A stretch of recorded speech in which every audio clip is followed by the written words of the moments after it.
giữ vững niềm tin và khát khao trong tim tôi làm chúa những ước mơ những đam mê của cuộc đời mình. Và sao như thế ngày mai không còn trên thế gian, cũng có khi cảm thấy đoạn đường nhiều trong gai cho tôi thêm vững bước ngày mai. Có một chút bền bỉ, thêm một chút nỗ lực, không từ bỏ, không ngại khó, không đắn đo, rồi chạy theo đam mê. Tôi chạy theo đam mê thôi, và giờ đây tôi đã lớn khôn. Tôi chạy theo lớn trái tim, là tôi cũng biết điều tôi rồi. Chấp nhận gian nan hy sinh, tôi vẫn bước theo cánh diều tôi đã chọn. Cuộc sống dài ngắn chẳng quan trọng đâu, hãy sống làm sao để cho cuộc đời thêm ý nghĩa.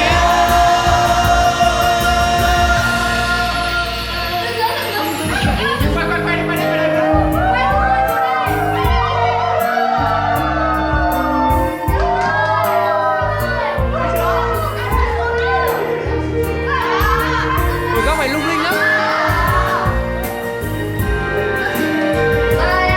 Ai có đèn cơ hết lên, ai có đèn cơ hết lên.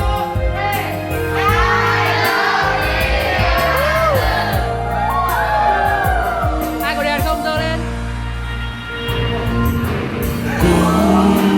Có khi cảm thấy đoạn buồn nhiều trong gai cho tôi thêm vững bước ngày mai.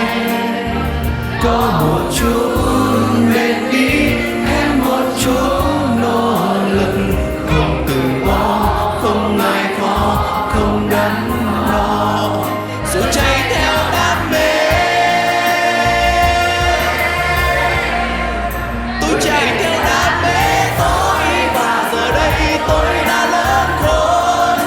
Tôi chạy theo lối trái tim, là tôi cũng biết điều tôi rồi. Chấp nhận gian nan hy sinh, tôi vẫn bước theo cánh diều tôi đã chọn. Cuộc sống dài ngắn chẳng quan trọng đâu, hãy sống làm sao để cho cuộc đời thêm ý nghĩa. Tôi chạy theo đam mê, và giờ đây tôi đã lớn khôn. Tôi chạy theo những giấc mơ mà tôi đã giữ trong tim mình. Chấp nhận gian nan hy sinh, tôi vẫn bước theo cánh diều tôi đã chọn. Cuộc sống dài ngắn chẳng quan trọng đâu, hãy sống làm sao để cho cuộc đời thêm ý nghĩa.